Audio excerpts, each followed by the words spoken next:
Um dia após a avalanche de pedras, moradores da posse em Petrópolis contabilizam prejuízos. Pelo menos 40 famílias ficaram desalojadas. Tentativa de feminicídio termina com mulher baleada em Cabo Frio. O agressor é ex-marido da vítima, que usou uma ferramenta de trabalho para atirar contra ela. Em Itaperuna, mais violência contra a mulher. Exame de corpo de delito aponta que vítima torturada pelo marido sofreu lesão corporal grave com meio cruel. 23 de janeiro, quarta-feira, começa agora o seu SBT Cidade.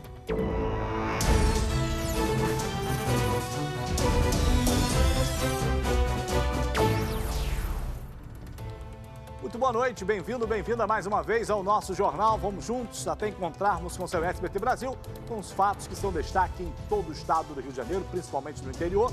A gente abre a edição de hoje falando sobre o assassinato do PM em Belfor Roxo, na Baixada Fluminense. O policial foi executado em frente à mulher e ao filho. Veja agora na reportagem completa. No quiosque de lanches é possível ver marcas de tiros. O policial Francisco Fernandes Souza, de 38 anos, foi baleado bem aqui.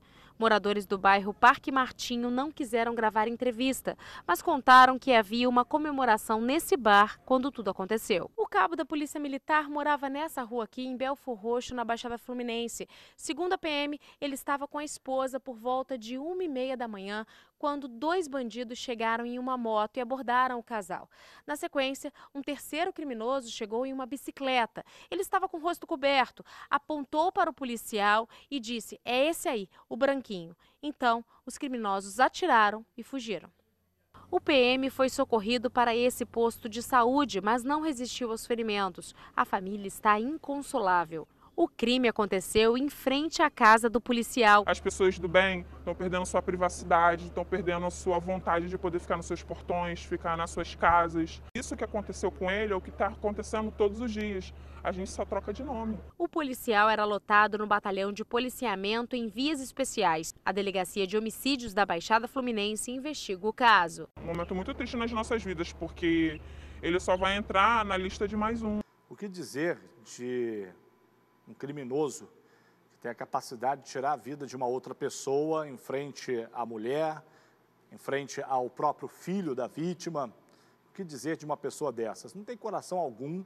Eu ainda fico aqui pensando, gente que defende bandido, que tem pena de bandido. Eu não tenho pena de criminoso dessa laia, desse tipo.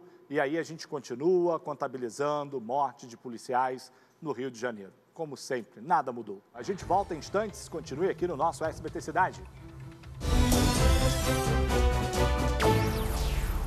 A gente volta do intervalo falando do desmoronamento de rochas que aconteceu ontem no distrito da Posse, em Petrópolis. A nossa equipe de reportagem foi uma das primeiras a chegar no local e mostra agora o rastro de destruição deixado pela avalanche de pedras. 6 casas foram atingidas, ficaram totalmente destruídas e outras 40 foram interditadas preventivamente. Veja na reportagem do Carlos Miranda com imagens de Sandro Sodré. Acompanhe. As imagens feitas por moradores da região impressionam. Nossa!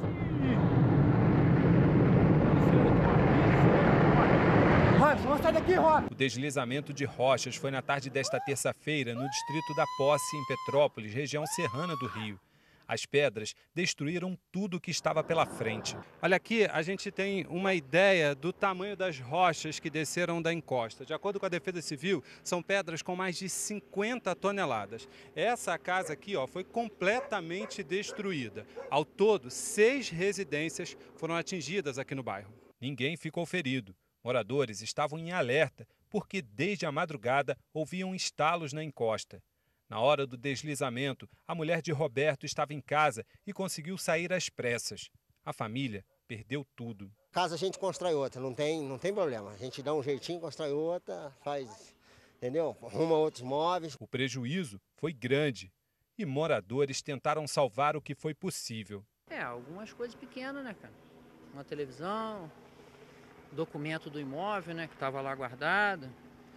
Remédio da minha mãe, que ela está sem tomar o remédio porque ficou na casa, teve que sair às pressas, né? A Defesa Civil interditou preventivamente mais de 40 imóveis em 3 quarteirões. O deslizamento pode ter sido uma consequência do clima. Provavelmente, o desastre foi decorrente de um fenômeno natural.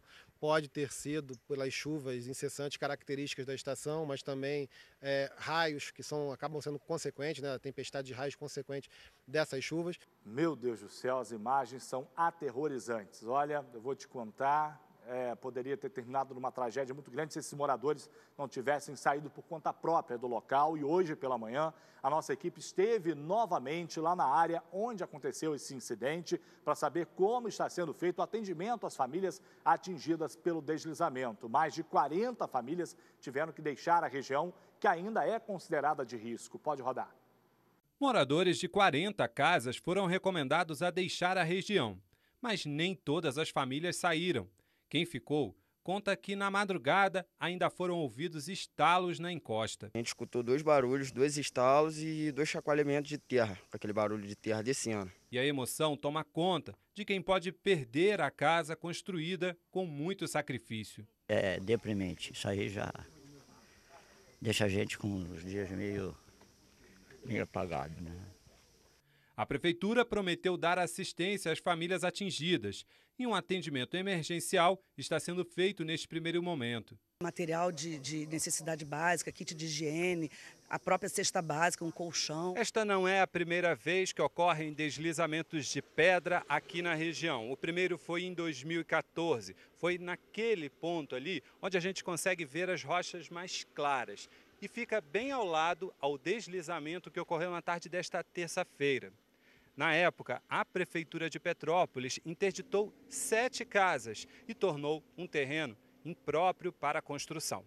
Hoje, uma equipe de geólogos esteve na região avaliando as rochas e o prefeito confirmou que a área sempre foi considerada de risco. Essa área era uma área como diversas outras na cidade, de risco, mas não para desocupar. Olha, eu dou os parabéns aos moradores dessa região, que com certeza já receberam orientações para deixar as casas e eles, ao perceberem que pedras já estavam caindo, saíram de suas residências. 6 casas foram totalmente destruídas. Se houvesse moradores ali, a gente teria uma tragédia, teria gente morta. Mas a gente precisa que as autoridades façam alguma coisa por aquela área, que retirem esses moradores, indenizando esses moradores ou dando novas moradias, ou que façam uma contenção nessa rocha, porque se caiu essa quantidade toda, pode voltar a cair mais rochas aí pela frente, E olha só, gente, esse caso agora que é de muita covardia,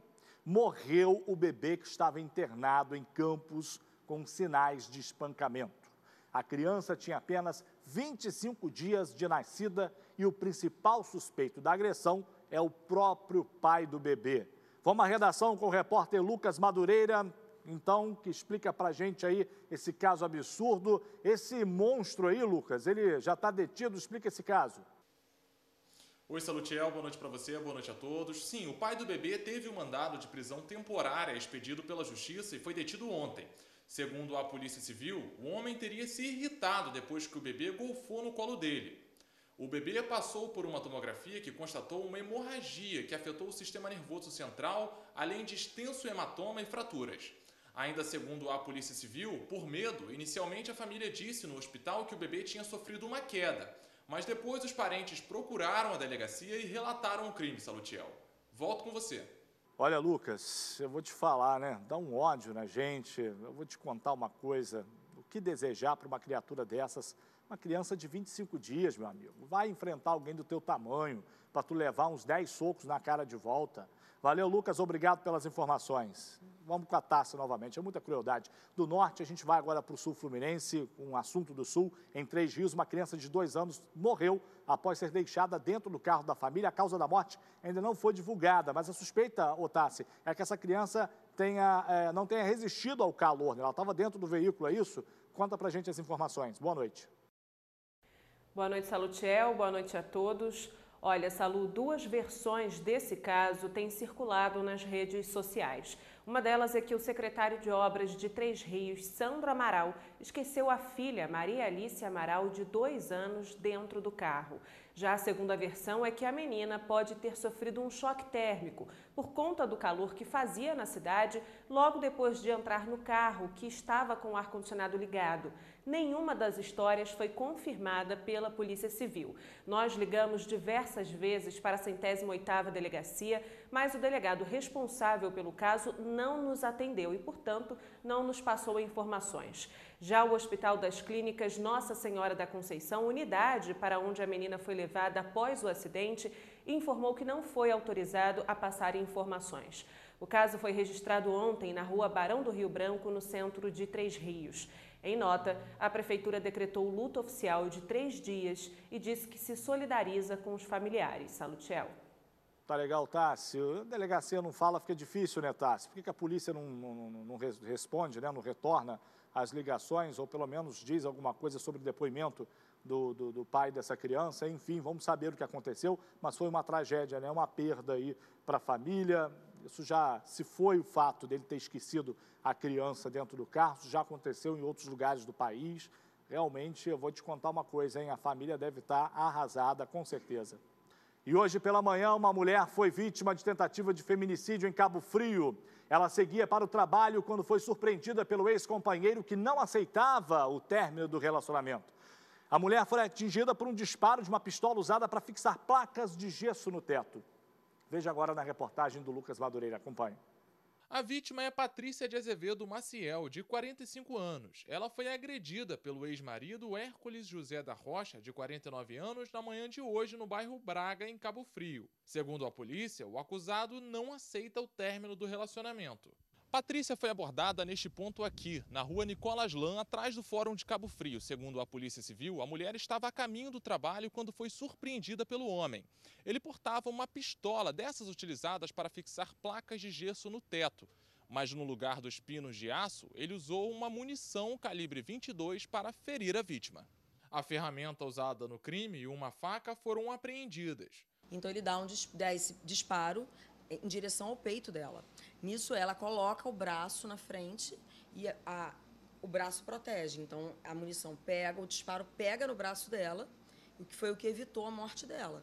Porque, ao pegar no braço dela, quebrou, fraturou em 2 partes o braço dela, mas o tórax teve uma pequena lesão, não chegou a atingir e perfurar o tórax.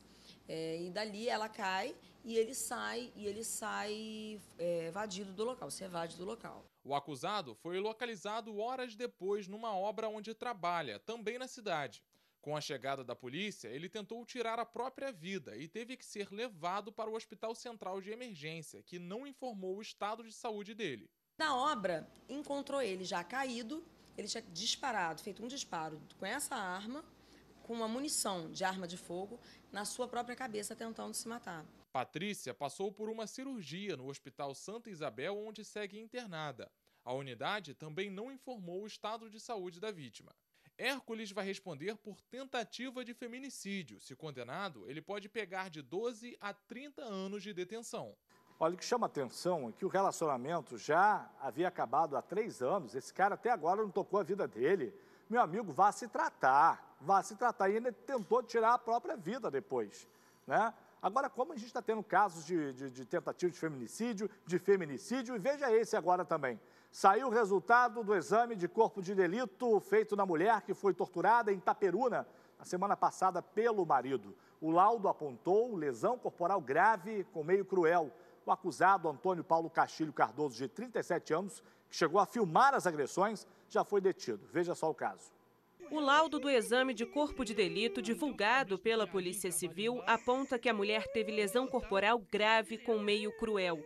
A vítima foi agredida na semana passada em Itaperuna, região noroeste do estado, pelo próprio marido, que divulgou as imagens na internet. Ela me traiu. O acusado das agressões, Antônio Paulo Castilho Cardoso, de 37 anos, já foi detido. Ele levou a mulher para uma área isolada da cidade, onde iniciou os atos de tortura, acusando a vítima de traição.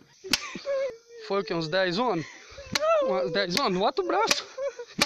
Em depoimento à polícia, Antônio disse que perdeu o celular e por isso os vídeos acabaram na internet. O casal estava junto há 16 anos e tem 2 filhos.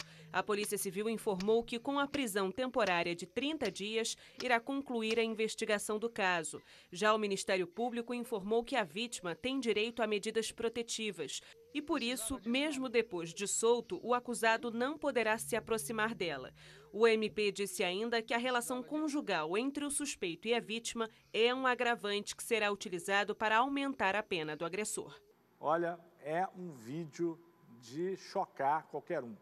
As imagens aí, quem viu esse vídeo pela internet, que foi divulgado, a gente não vai aqui expor a vítima, por isso a gente embaçou ali as imagens, mas olha, é um louco também, tem que permanecer preso, tem que tirar essa gente de circulação e não colocá-los de volta em convívio à sociedade, porque o risco vai ser sempre o mesmo.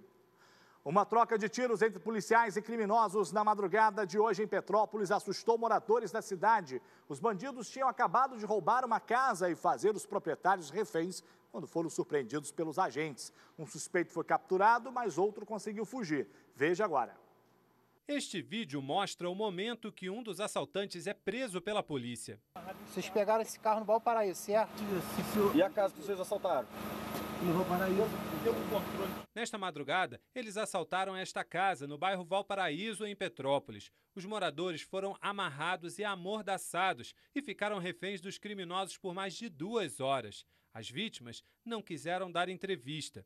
Com o carro da família, bandidos ainda assaltaram um posto de combustíveis no bairro Bingen. Na rua Monte Caseiros, no centro, foram interceptados pela polícia. A polícia perseguiu os bandidos e houve troca de tiros. Quando chegaram aqui na Avenida Coronel Veiga, conseguiram fazer um cerco para prender os criminosos. Mas um deles acabou pulando dentro do rio e fugiu. A polícia recuperou o material roubado e um revólver calibre 38 com 7 munições intactas. O bandido preso chegou a ser baleado e foi atendido no Hospital Santa Teresa e deve ser encaminhado a um presídio da capital. É bang bang na cidade de Petrópolis. Olha como está a violência, meu amigo, não está fácil, não tem para onde correr. Aquele intervalo, eu volto já. Outras notícias, você continue aqui no nosso SBT Cidade. A gente volta do intervalo com uma denúncia de moradores do bairro Sargento Boeninha, em Petrópolis. Pois é, eles estão com medo que aconteça um curto-circuito no local. A gente vai explicar o porquê. É que um poste de alta tensão está prestes a cair e os moradores já ligaram para a empresa responsável pela distribuição de energia elétrica na cidade. Mas até agora, nada foi feito. Veja só. O poste ameaça os moradores. Basta observar a inclinação para ver que ele está prestes a cair. Alguns fios estão baixos, quase dá para segurar com a mão. Está um caminhão aqui. Arranca tudo, né? E com essas chuvas que está acontecendo em Petrópolis, com vento forte, né? É uma tragédia anunciada aqui. O poste fica na Rua dos Eucaliptos, no bairro Sargento Boeninga, em Petrópolis. Moradores contam que há 15 dias ele está assim. A situação pode ter sido provocada pela quantidade de fios que estão ligados ao poste. São muitos, inclusive de alta tensão, o que é um risco para os moradores, mas principalmente também pelo apodrecimento do poste, que é de madeira. E uma coisa que nós observamos aqui é que ele está sendo segurado por 3 fios ligados a uma das casas. A casa é de seu Paulo. Se ele ceder mais uns 2 milímetros ali, ou uns 2 centímetros ali, o poste vai cair e vai me deixar sem luz também, né? No caso. E sem televisão também, porque os cabos vêm dali, né? Os moradores já ligaram diversas vezes para a concessionária de energia elétrica. Técnicos estiveram no local, mas não deram uma solução para o problema. Até agora nada, foi desde o dia 15. Tá tudo anotado ali, a garota ligou e eles falaram que perguntaram se tinha vítima. Tá esperando cair para acontecer um acidente para eles virem ver o que está acontecendo. Isso é daquele tipo de tragédia anunciada que a gente mostra, que a gente denuncia e que só tomam uma solução depois que acontece uma tragédia, que morre alguém. Aí vem a empresa sem vergonha de energia elétrica que arrecada dinheiro, que arrecada fortunas da população, que tem seus diretores milionários, seus donos milionários, responder depois que sempre faz a manutenção da rede elétrica da cidade, tudo uma mentira, tá? Vocês não fazem a manutenção, os moradores estão lá abandonados, mas as contas chegam, inclusive com taxa de iluminação, com taxas para manter os postes no lugar. E agora, vou o quê? Vou embora? Então tá bom, já acabou, passa rápido, vem aí o SBT Brasil, a gente volta a se falar então amanhã. Fiquem com Deus, até lá.